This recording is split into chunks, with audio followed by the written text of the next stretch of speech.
Ugandans residing in the United Kingdom, many of whom fled their homeland due to unbearable injustices, staged a significant protest outside the European Union offices today. These individuals, whose voices represent millions suffering under the weight of dictatorship, carried a powerful message to the European Union officials. They called upon them to halt their financial support of Uganda's long-standing autocrat, Yoweri Kaguta Museveni, who seized power in 1986 and has since clung to it with an iron grip. The protesters that subscribed to the National Unity Platform, led by Bobby Wine, pointed to a regime that thrives on systematic oppression, rampant corruption, and unrelenting human rights abuses, perpetuated largely through funding from international donors, including the European Union. Uganda's diaspora, who have witnessed the deteriorating situation in their home country from afar, accused the European Union of being complicit in Museveni's sustained rule. While the EU portrays itself as a defender of human rights and democracy globally, its financial aid to Uganda has enabled a regime that suppresses dissent, orchestrates violence, and plunges the country deeper into despair. The protesters argued that the money meant for development, healthcare, and education in Uganda has been deliberately misappropriated by the Museveni regime, empowering it to buy tools of mass destruction like machine guns, tear gas vans that are used to crash dissenting voices, pay off informants, and maintain an extensive network of loyalists and lobbyists who ensure his continued grip on power. The Museveni personally reportedly spends a staggering 2.8 billion Ugandan shillings daily, all while ordinary citizens suffer from widespread poverty, unemployment, and lack of basic services. The European Union, a political and economic union consisting of 27 European countries such as France, Germany, Italy, and Spain, plays a significant role in global diplomacy and development aid. Established to promote peace, stability, and economic cooperation, the EU is one of the largest foreign aid donors in the world. Over the years, it has provided substantial financial assistance to Uganda under Museveni regime, ostensibly to promote development and improve living standards. However, Ugandans argue that this aid has been hijacked by Museveni's government, fueling the very oppression the EU claims to oppose. Protesters carried placards exposing Museveni's numerous failings with strong messages aimed at the international community. They highlighted scandals involving millions of dollars lost to corruption under his regime. In Museveni's Uganda, corruption is not merely tolerated, but institutionalized. High-ranking officials implicated in major financial scandals are rarely punished. Instead, they are often rewarded with promotions or transferred to other lucrative positions within the government. Uganda currently loses $2.7 billion to corruption. The protesters emphasize that these funds could have been used to build hospitals, improve education, or create job opportunities for Uganda's struggling population, but instead they have been squandered to enrich a small elite close to dictator Museveni. EU, the countries in EU keep training and funding. They arm the dictator. They give him guns. They provide the grenades. They provide the tear gas. France provides the tear gas. The bullets that kill Ugandans are from Germany. The guns that kill us are from UK. The training of the soldiers who kill us go to Sandhurst. Can you stop this, EU? We've suffered enough. Stop it. We are not begging money. We are not begging human resource. We are not begging for financial resource. We are well equipped. We have the resources. We have the human resource. The best intervention you could do for us, stop funding the dictator. We can take him on, and we can take him on further and well. The intervention I tell you today, EU, stop arming the dictator. Stop providing the guns. Stop equipping him. Stop doing whatever you think. It doubles silly when you give money and earmark it for hospitals, only to end up with a lot of guns, only to end up our sisters and brothers being... Beyond corruption, the protesters also shed light on the massacres that have defined Museveni's rule.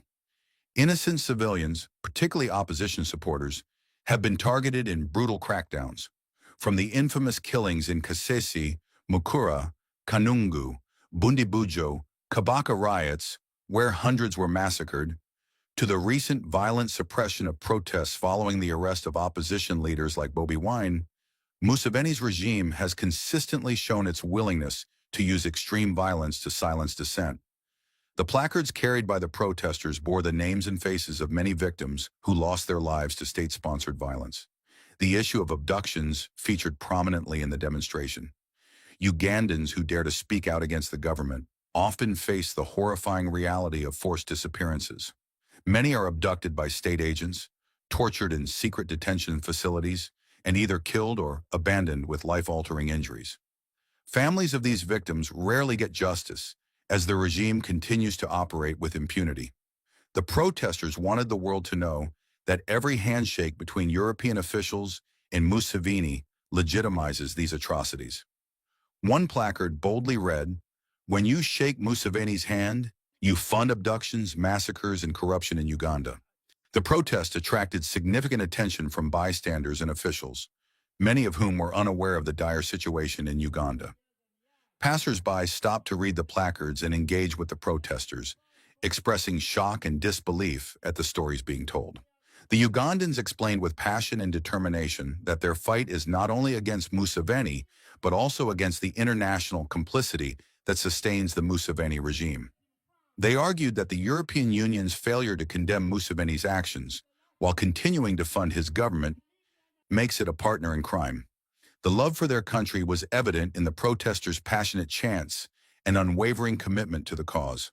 They emphasized that they had not left Uganda out of choice, but out of necessity.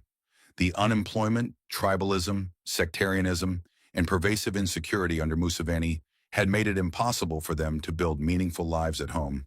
We want to return to our home country, and our home country is Uganda. Uganda is such a beautiful country. We don't want to stay here in winter. We love our country. We can't go back to Uganda because the dictator in Uganda for 40 years has made it horrible for us.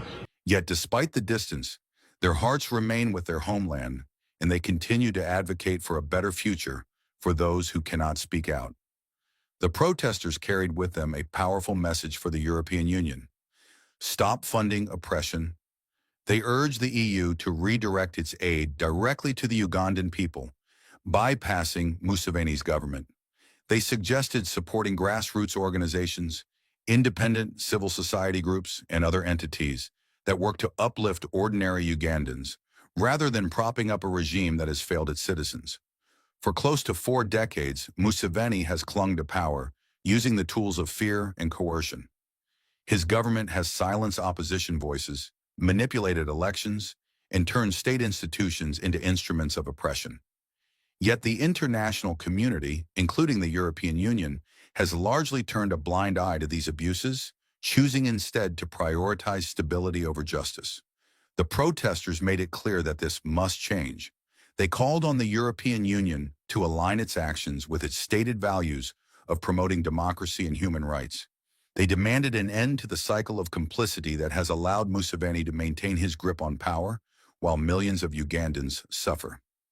As the demonstration came to an end, the Ugandan diaspora vowed to continue their advocacy. They left behind a powerful reminder of the strength of their resolve and the urgency of their message. The question now is whether the European Union will heed their calls for justice or continue to prioritize convenience over accountability. For the people of Uganda, the stakes could not be higher. Each day of Museveni's rule represents another day of suffering for millions, and the protesters made it clear that they will not stop until their cries for change are heard. Thank you for tuning in to the JB Mwangi podcast. If you found this video informative and valuable, we'd be grateful if you'd consider subscribing to our channel.